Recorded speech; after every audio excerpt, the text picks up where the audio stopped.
En esta ocasión voy a hablar de un juego que tiene un lugar muy especial en mi corazón. Arcanum es uno de los juegos que más ha influido en mí, tanto en cuestión como creador, como cuestión de estudios, como cuestión de gustos.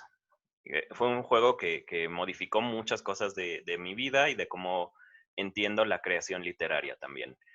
Em, Este juego me lo presentó mi hermano Carlos cuando yo tenía 16 o 17 años, cuando entré a la carrera de letras ya lo conocía, y al que le debo también mucho, porque el primer cuento que escribí, eh, ya que conforma y un poquito más elaborado y mejor construido, se llama La caída del Arcturus.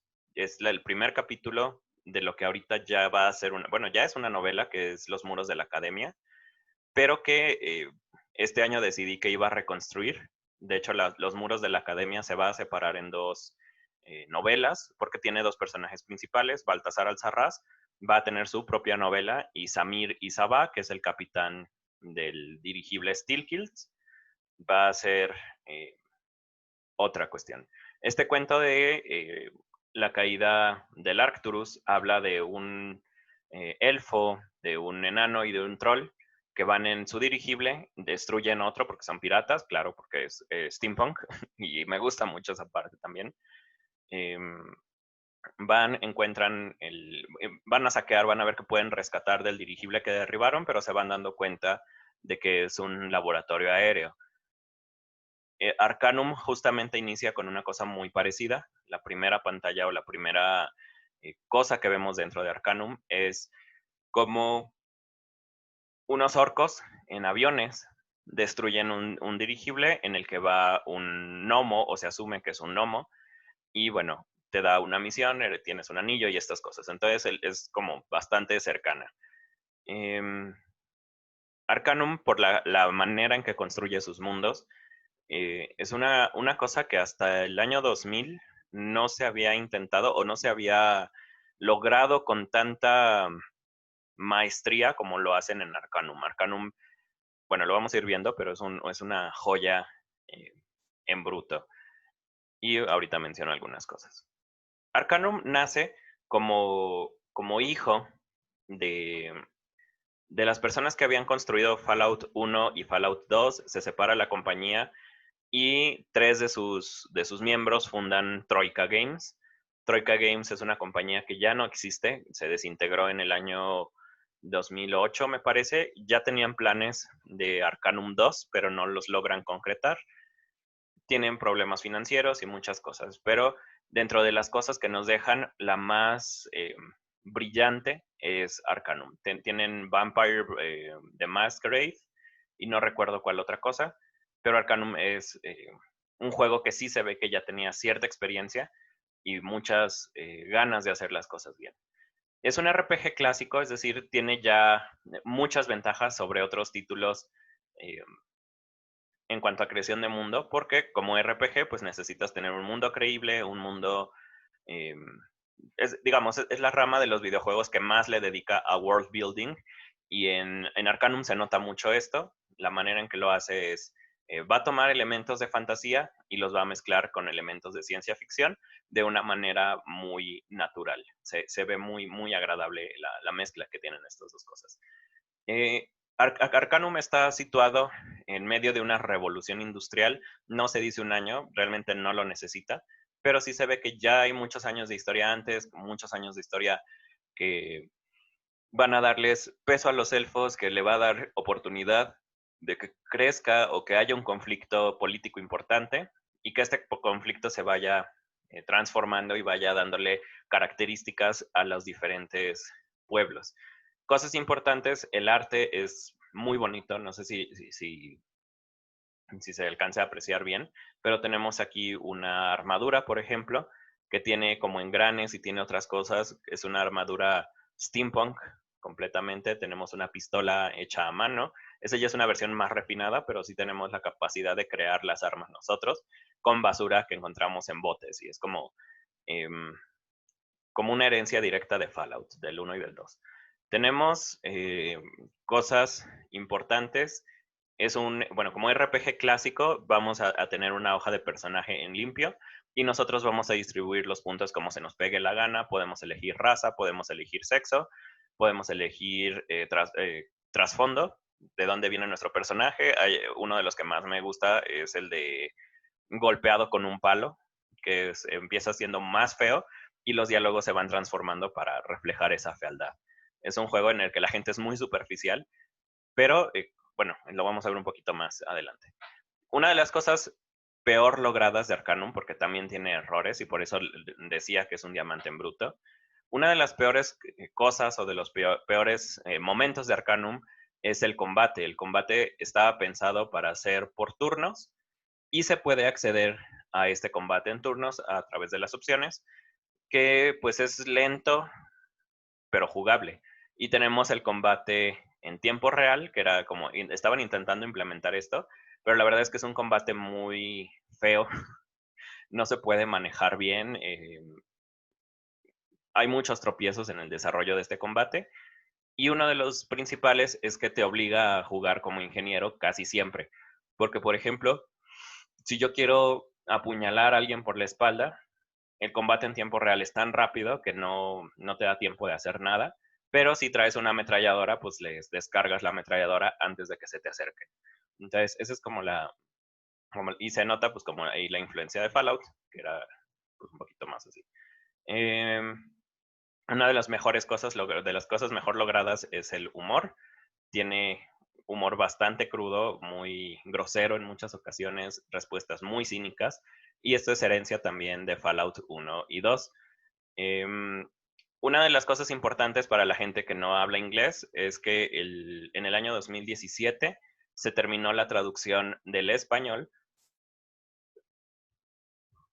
perdón, a través de un parche no oficial que traduce todo el juego a español. Es un juego pues bastante agradable, muy cínico en muchas cosas y bueno, con un arte muy cuidado. A pesar de que ya dentro del juego el arte pues no se ve como tan chido, ya lo podemos ver en la fotografía del medio, en el screenshot del medio, pues no se ve como extraordinariamente bien y sobre todo considerando que, que es el año 2001, pues se ve muchas cosas ya muy viejitas, pero aún así es un juego que se disfruta mucho por el ambiente y por la construcción que tiene de mundo detrás. Entonces, cosas importantes de las que se van a hablar en este video.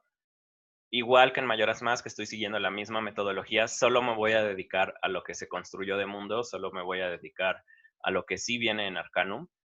Teorías o cuentos o extensiones de lore o de cualquier cosa, no las estoy considerando porque eso es algo que tenemos que buscar y solo estoy hablando de lo que viene dentro de Arcanum. Por cierto, está en Steam y se puede comprar a través de Steam. Todavía existe y ahí está. Cosas importantes, religión, razas, geopolítica, magia y tecnología, que son los conflictos principales de todo el juego. Como RPG, Arcanum inicia con una ventaja considerable sobre otros juegos. Todos los RPGs van a dedicarle bastante tiempo a la construcción del mundo porque te van a soltar en la piel de un protagonista y ese protagonista tiene que conocer perfectamente el mundo que hay alrededor de él. Entonces, la religión de Arcanum es una de las primeras cosas que encontramos, de hecho es la primera. Se menciona, llega un personaje que se llama Virgil y que nos habla de cómo cómo la profecía de los Panari nos habla del regreso de Nasruddin, que es el personaje religioso, y cómo iba a regresar envuelto en llamas y todas estas cosas. La religión Panari ya tiene varios años en Arcanum. No es la única, pero sí es la más poderosa y se ha extendido a través de todas las ciudades, en casi todos los lugares a los que visitamos. Vamos a encontrar algún templo o alguna mención a Nasruddin. La cosa de los Panari es que están basados en el catolicismo. Supongo que casi todas las religiones eh, grandes de los videojuegos se van a basar en el catolicismo, que es la religión imperante en el mundo ahorita. Y bueno, todas las religiones o todos los dioses secundarios que hay en Arcanum, porque hay muchos, están basados en estas religiones que están desapareciendo en el resto del mundo, ¿no? Casi todos ellos se toman como dioses paganos o como dioses oscuros o estas cosas, que es diferente de los dioses antiguos. Cuando hablamos de dioses antiguos, estamos ya hablando de Lovecraft. En el caso de Arcanum no llegamos hasta una cosa Lovecraftiana, no está por ahí, pero sí tenemos dioses buenos y dioses malos. Tenemos un montón de dioses, son 12 dioses en total, y si contamos a Nasruddin también como uno, pues serían 13. Tenemos algunos ahí en la diapositiva, Bolo, Heshtiana, no me lo sé, de hecho en el juego nunca fue como mi interés realmente, pero sí hay como un sistema de religión desarrollado dentro del mundo. Una de las cosas importantes es que Virgil, uno de nuestros ayudantes o seguidores, tiene una línea de búsqueda que si la seguimos, pues nos ayuda mucho a entender la religión Panari, y además él pasa de ser un sacerdote o un adepto, digamos, de la religión, a una persona completamente convencida de lo que está hablando y esto. Entonces hay una evolución muy padre de Virgil, eh, y no es el único que está conectado con esto. Pero bueno, la religión de manera general es muy amplia, es sencilla, vamos, porque también no está como súper desarrollada, pero sí nos alcanza a vender la idea de que hay monjes, de que hay una estructura de poder religioso dentro de Arcanum y estas cosas. Arcanum, por cierto, es el nombre del continente y del juego. Entonces, cuando hablo de Arcanum, casi siempre me voy a referir al continente, a menos que diga otra cosa. Y una cosa importante de la religión es que tiene un tono burlesco, como que la gente no se acaba de creer la religión. Hay algunos que sí están muy fanatizados, pero son los menos. Casi todos se burlan como de la religión, como de, pues sí creo en estas cosas, pero no es como lo mío, ¿no? Vamos a hablar un poquito de una cuestión técnica que se llama un tropo o un trope. Tenemos varias definiciones, la que yo voy a tomar es la que utilizan en el manual de película o del Art of Direction, una cosa así se llama el libro, ahí está la cita bien. El trope o el tropo se entiende como una metáfora visual o como una representación visual de un conjunto de ideas que además se han mantenido o se han perpetuado a lo largo del tiempo. Digámoslo, es una especie de cliché, una especie de lugar común, una especie de repetición de algo. Para describirlo de otra manera, un tropo es algo que nosotros ya asumimos que así va a ser por todas las veces que lo hemos visto. Por ejemplo, cuando hablamos de un capitán de barco, el tropo sería que sea grosero, que sea como poco paciente, pero que además tenga las habilidades para sobrevivir. Todas esas cosas son cosas que ya nos da o que ya esperamos porque se ha visto así de muchas maneras o en muchos lugares. Entonces, Arcanum no es original en la cuestión de las razas, pero sí es original en la manera en que las presenta. Tenemos a las razas, digamos, medianas, que son los elfos y los humanos. En este caso tenemos un elfo en la diapositiva. Los elfos y los humanos, pues son los que dominan gran parte de la cuestión mágica y tecnológica del mundo. Los elfos van por la parte de la magia, están divididos en dos ciudades que son Sen-Ang y Quintarra, y los humanos, que son la especie o la raza más prolífica de todo el mundo. En una parte del juego se llega a explicar que los humanos tienen esta dependencia a la magia porque tienen vidas muy cortas y que eso los obliga a buscar maneras de, de saltar o de ganarle a la muerte. Es como la definición más corta que puedo dar. Em, una nota al margen es que todas estas razas están tomadas directamente de Tolkien, no hay grandes modificaciones a ellos. Por ejemplo, de los enanos se menciona que hay mujeres, pero son pocas. Los gnomos son una alteración o una deformación de los enanos, igual que los halflings, que aquí los puse medianos, pero los medianos son exactamente igual. Tenemos a los orcos y a los ogros, que también son muy tolkienianos, pero tienen una diferencia importante, que son orcos que sí pueden convivir con la sociedad y no son inherentemente enemigos, pero sí hay un racismo marcado hacia los orcos. Entonces tenemos de razas medianos, ya están enanos, gnomos y medianos. Los enanos son los más fuertes, los más grandes de las razas medianas.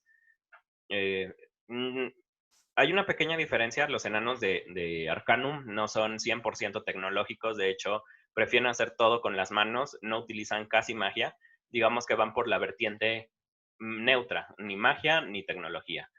Y esto es importante para ahorita que hablemos de esto.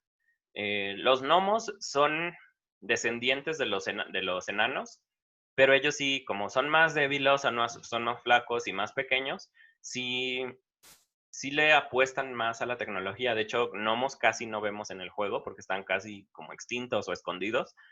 Y los medianos son pues casi los hobbits, que son pequeños, gorditos, de pies peludos, son básicamente hobbits. La diferencia o una cosa importante de estas razas es que son hipersensibles, tienen escucha, olfato, perdón, y gusto súper desarrollados para compensar un poco su tamaño.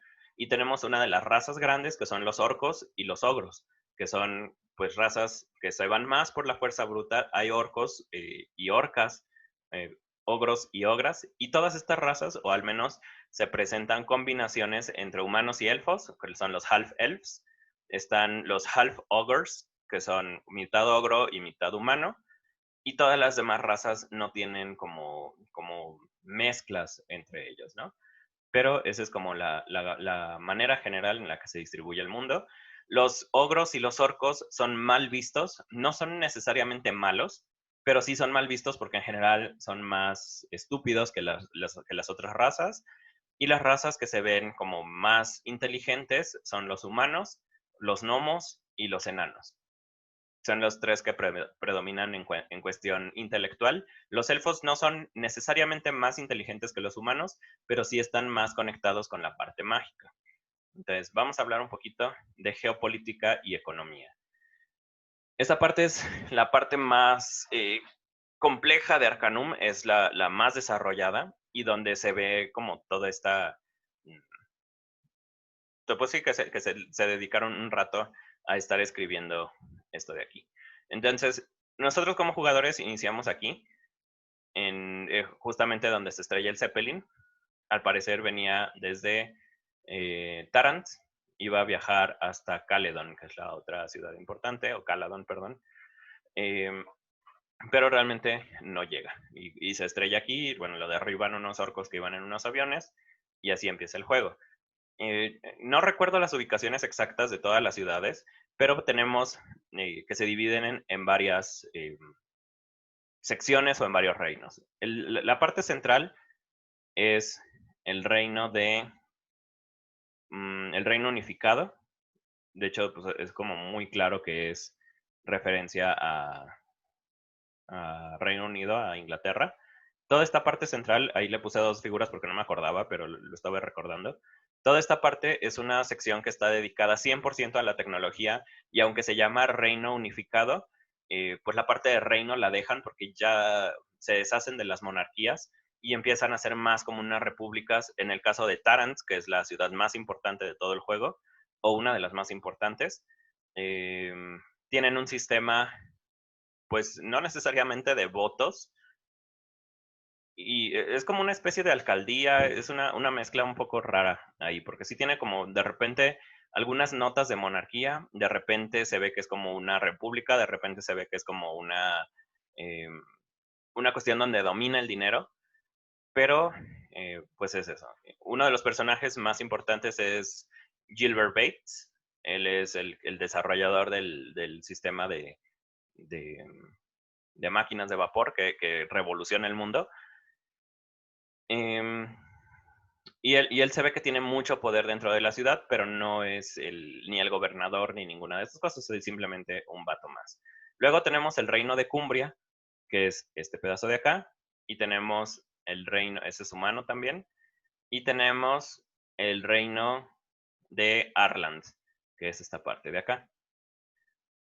De hecho, en el trasfondo, que es lo que me interesa ahorita, el reino de Cumbria antes abarcaba mucho más espacio, pero unos 30, 40 años antes de que inicie las aventuras de nuestro personaje principal en Arcanum, hay una guerra entre Tarant y Blackroot, no, se me fue el nombre ahorita. Derenholm. Derenholm es la otra ciudad importante. Tenemos Derenholm aquí y tenemos a Tarant de este lado. Entonces hay una guerra entre estos dos. Tarant ya tiene máquinas de vapor, ya tiene armas un poco más avanzadas y hace una masacre y pues Derenholm se ve obligado a retirarse y pierde mucho de su territorio, entre lo que incluye Shrouded Hills, el primer pueblito que encontramos, y incluye pues toda esta extensión de tierra. Entonces Tarant gana la primera guerra, o la guerra tecnológica de esta parte del mundo, y eso hace que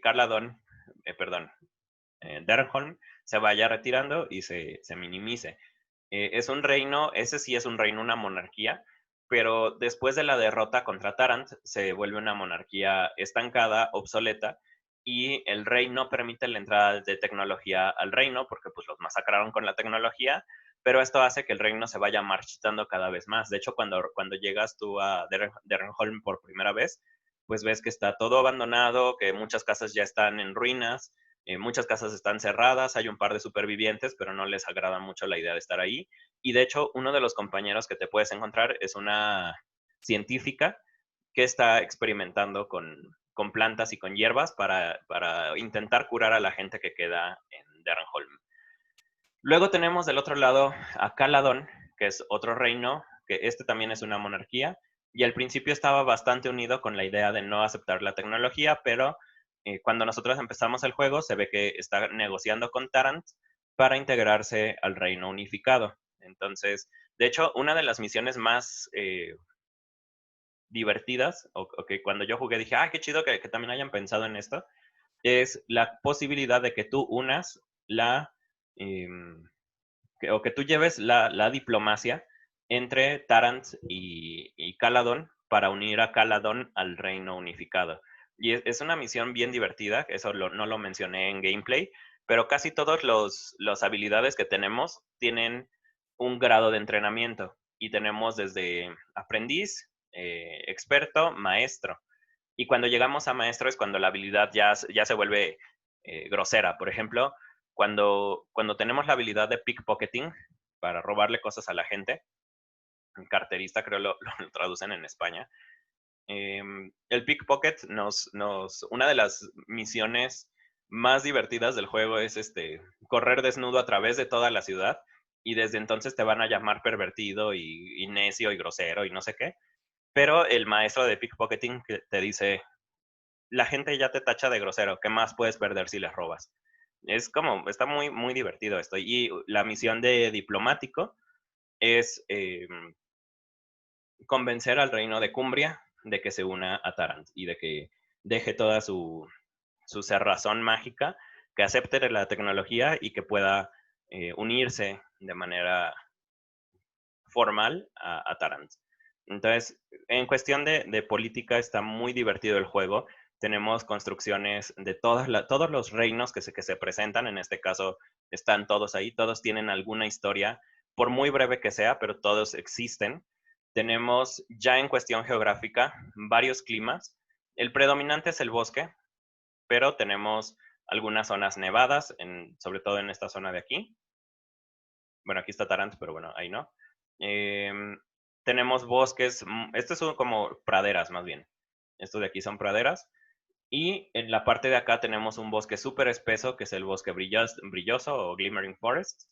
Tenemos montañas, tenemos secciones tropicales, tenemos una isla que está prácticamente desierta, otra isla donde hay gente, pero no está como tan elaborada. Y de hecho, esta es una referencia a un juego de mesa que me presentó Carlos, mi hermano, el que también me presentó Arcanum, el juego de Catán, que es muy divertido y que tiene que ver con geopolítica y con economía. Entonces ahí está Catán también mencionado. Catán nada más lleva una T, el juego, pero pues la referencia es bastante clara.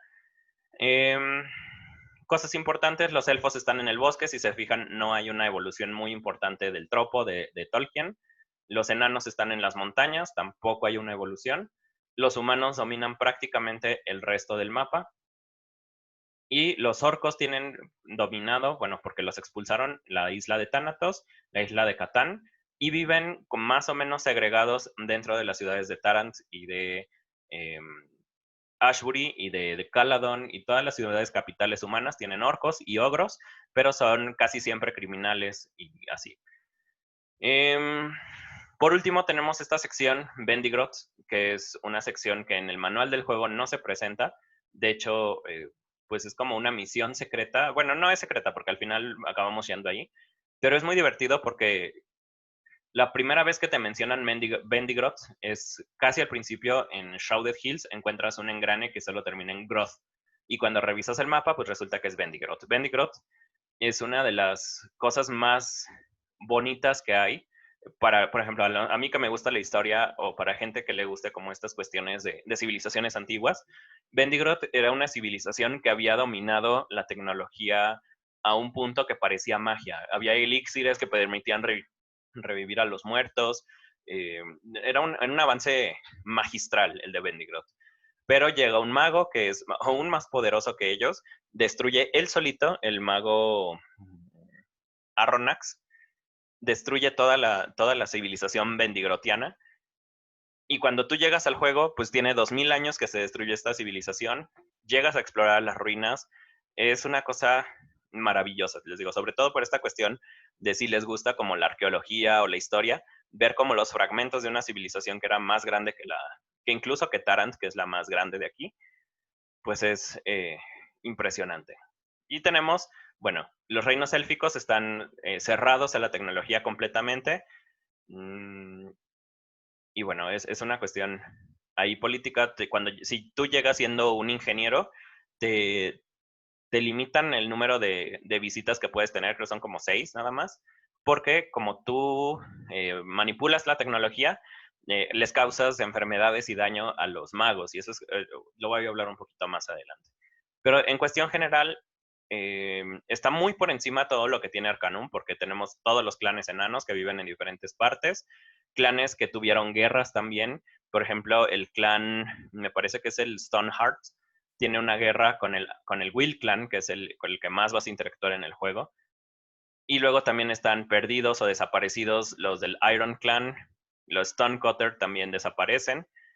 Entonces tenemos las ruinas de los clanes enanos, que también es eh, desesperanzador ir a visitarlas, porque encuentras eso, las ruinas de una civilización perdida. Entonces tenemos esto, Arcanum tiene un mapa muy divertido, tenemos civilizaciones que, que van creciendo mucho a lo largo del juego, porque además vas descubriendo complots o vas descubriendo cosas que la gente sospechaba, pero que nunca te habían dicho. Encuentras planes de asesinato para ciertos personajes. Está muy, muy bien logrado. Sobre todo por eso, porque es un RPG y sí se ve que le metieron bastante, eh, pues, ganas a la hora de hacer el trasfondo donde vas a estar jugando. Hablo de Tarant. Tarant es la ciudad capital. Es la ciudad más grande de todo el juego. Es muy bonita. Bueno, este es un screenshot del juego ya como tal. La mujer que se ve ahí es la médica a la que tú puedes contratar. Atrás se ve uno de los ogros que se puede unir contigo y que no tiene pues es casi como como un saco de carga. Casi no tiene diálogos, casi no tiene evolución. Y hasta atrás está Virgil, que es el que te mete a la religión de alguna manera, o te la menciona por primera vez. Tarrant es una ciudad industrial, está basada en Londres, tiene cosas bien chidas, tiene un tren, tiene un metro, que bueno, no se ve realmente, solo es una cabinita en la que le picas y te teletransportan, pero es un metro. Tiene un cementerio, tiene varios bares, tiene un inventor, bueno, varios inventores también. Tiene el mayor número de búsquedas de todo el juego, aproximadamente unas 40. Tiene una sección de cañerías o de drenaje, que también es una sección explorable y en la que pues, te aparecen un montón de monstruos. Pues tiene toda la tecnología. Aquí es donde vive Gilbert Bates y donde vive su competencia Cedric Appleby. no como nota cultural, están basados en Bill Gates y en el otro muchacho de Apple, Appleby. Bueno, está ahí la competencia entre estos dos gigantes de la tecnología. Em, También tiene un prostíbulo. De hecho, el prostíbulo te da como siete búsquedas nada más ahí, de ir a buscar a las muchachas, de ir a cobrar impuestos. Y una de las recompensas posibles, pues es ahí jugar con una oveja. Tiene varios bravos, tiene de slums que están hasta abajo del puente, más hacia abajo. Encontramos barrios completamente destruidos por la criminalidad y que puedes limpiar o que puedes asociarte con las mafias que están ahí, te mandan matar si los traicionas. Está muy, muy chido eso. Tiene la organización de criminales de Tarant, donde te piden robar un montón de cosas para que puedas ir creciendo dentro de la sociedad. Llegas al punto en el que te piden robar una cosa de la mansión de Jill Bates, si mal no recuerdo. Entonces es muy divertido eso también. Y esta ciudad la podemos jugar las primeras 20 horas de juego si quieren. La verdad es muy, muy compleja. Y sobre todo ayuda mucho a desarrollar como todas las habilidades o entender las mecánicas sociales de Arcanum, el tipo de conversaciones que puedes tener, lo que puedes lograr con diálogos. También tenemos una revuelta obrera en la sección noreste de unos orcos que están hartos de que los estén explotando y puedes ayudarlos a que desistan en la protesta, pero que después regresen con más fuerza. Puedes matarlos y dejar como la cosa así y pues realmente si los matas nadie te juzga porque son orcos y no pasa nada. Entonces el racismo está muy marcado en Arcanum. Um, y una cosa interesante de Tarant es que casi todas las búsquedas las podemos resolver sin violencia a través de la opción de diplomacia. De hecho, cuando yo juego Arcanum, me gusta mucho el aspecto social, el combate casi no, está muy gachito, entonces eso me obligó a jugarlo de manera social. Y encontrar este tipo de cosas es muy divertido. Y en cuanto a world building, pues vemos esto, es una ciudad que está creciendo, que está absorbiendo y que tiene todos estos ideas de la ciudad enorme, que es muy buena para unos. Tenemos el capitalismo sumamente marcado en esta zona y así. Entonces vamos a llegar ya a uno de los conflictos principales, de hecho el conflicto principal de Arcanum, que es la competencia entre la magia y la tecnología. Nosotros como jugadores podemos elegir lo que se nos pegue la gana, podemos ser magos o podemos ser ingenieros o podemos no ser ninguno y dedicarnos como solo a golpes y a espadazos, que también eso es algo interesante, que tenemos espadas y escudos y todas estas cosas en un mundo donde tenemos conjuros y tenemos ametralladoras. Entonces, cosas importantes, la magia y la tecnología están peleadas porque las dos manipulan las reglas de la física o las reglas del mundo de una manera distinta. La tecnología obedece las reglas del mundo y la magia tuerce las reglas del mundo. Entonces, cuando queremos enfrentar por ejemplo, una llama, el mago va a doblar las reglas del mundo para absorber la energía de esa llama y luego lanzarla como una bola de fuego. Está torciendo la física. Y en el caso del ingeniero, pues está obedeciendo a la física y toma esa llama como existe y entonces piensa cómo puede hacerlo para aprovecharlo y tenemos la máquina de vapor como una respuesta. La tecnología en Arcanum se limita a cuestiones de máquinas de vapor. Lo máximo que utiliza es la electricidad, pero la utiliza nada más en 2 o 3 armas y realmente casi no se ve. Tenemos también bombillas, entonces hay como alumbrado público en general. Una de las cosas más grandes y más divertidas que puede hacer un ingeniero es un autómata. Es un robot que hace las cosas por sí mismas y que te ayuda mucho en combate y es muy fuerte y lo podemos construir desde cero. Y la cosa divertida de esto es que conforme vamos subiendo de nivel, vamos adquiriendo los planos para forjar nuestro autómata. Y aquí estoy poniendo algunas de las ramas tecnológicas que son química, electricidad, herrero, explosivos, un par de cosas terapéuticas, que es como medicina, em, armero o alguien que construye o que fabrica pistolas de fuego. Y lo divertido es que aunque se ve muy limitado, la verdad es que no es tanto, porque cada rama tiene nada más 5 planos, 5 por 1, 2, 3, 4, 5, 6, 7, 8, 5, pues son 40 planos, pero a lo largo del juego nos vamos encontrando más planos y creo que al final son como unos 100 y eso es bastante. Y pues son cosas desde muy simples como cómo forjar cierto tipo de metal hasta cosas que vas a encontrar en Vendigroth y que son muy divertidas también. Ese es el lado del ingeniero. Y del lado del mago también tenemos un montón de hechizos, un montón de cosas que nos pueden ayudar a torcer las reglas del juego. Esto está basado en las escuelas mágicas de Calabozos y Dragones. No hay mucha diferencia realmente. Tenemos escuelas de aire, de fuego, de tierra, de agua. Tenemos la necromancia que se divide en dos, necromancia buena, que sería como curaciones, y necromancia negra, que es como la de revivir los muertos y esto, de maldiciones. Tenemos transformaciones, son muchas ramas mágicas. Y hay una cosa importante, como el conflicto central de Arcanum es como la tecnología que inventó Gilbert Bates, que es la máquina de vapor, está balanceando el mundo. Cuando tú eres un ingeniero, un mago no te puede hacer nada porque pues estás como por encima de su capacidad mágica y sus hechizos no pueden manipularte. Si eres un mago, pues tienes el mismo problema. Si te acercas, por ejemplo, al tren, te piden que no te subas porque lo vas a descomponer. Y entonces eso es muy interesante ver cómo lo plantean. Es una cosa que, a pesar de que solo es una mecánica de juego, lo integraron dentro de la creación de mundo para darte un mundo que está en constante evolución y cambio.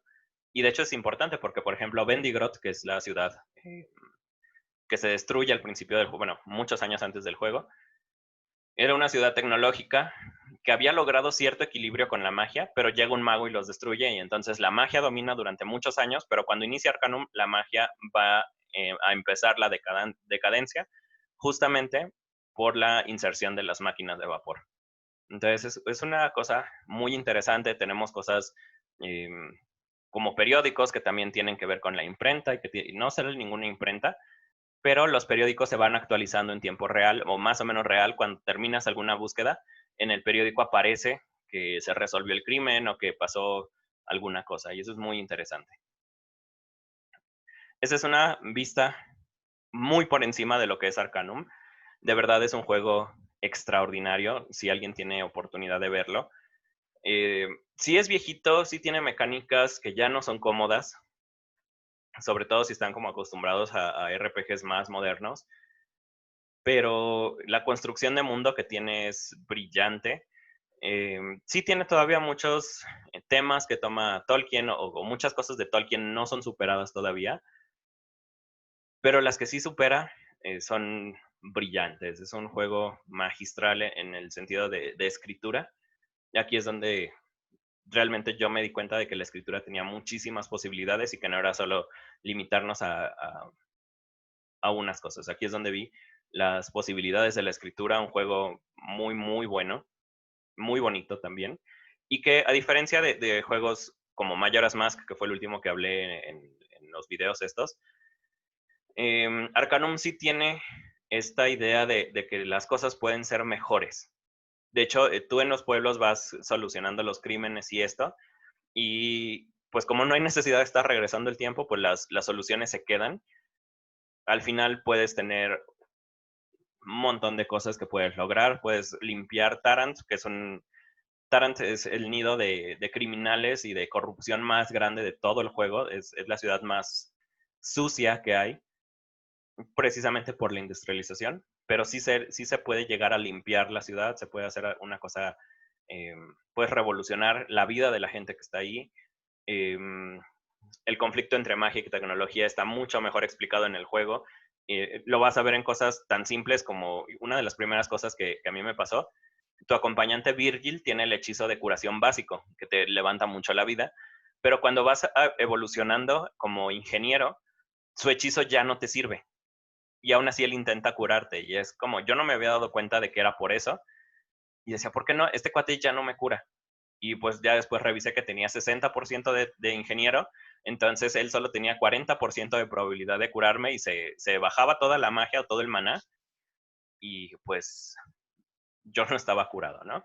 Entonces es como un juego bastante divertido, con mecánicas quizás ya viejas, porque es un juego viejo, pero es aún así muy divertido. Cuestiones de humor, cuestiones de construcción de mundo, cuestiones de las posibilidades que tienes como jugador son impresionantes, sobre todo considerando que en ese momento, pues el RPG no era un género tan socorrido. Y los RPGs que sí lo eran, pues era, por ejemplo, Diablo 2, del que voy a hablar también, eh, que tenían más bien Action RPG, que pues es un poco diferente. En este caso no es Action RPG, solo es RPG. Una vista rápida de Arcanum, uno de mis juegos favoritos, un juego que influyó bastante en la creación del Gran Vacío. De hecho, yo creo que es el que más culpa tiene de que yo me haya puesto a escribir fantasía junto a la obra de Tolkien. Un juego que de verdad llevo muy en mi corazón porque es grandioso, extraordinario, eh, divertido. eh, y pues bueno, ojalá puedan darle una revisión a esta joya oculta del año 2001. Hay parches, hay cosas, es un juego que sigue latente y además es una de las muestras más grandes de steampunk que hay en los videojuegos. Si alguien quiere entender lo que es el steampunk, juegue Arcanum, punto. Eh, pues ya, eso es todo.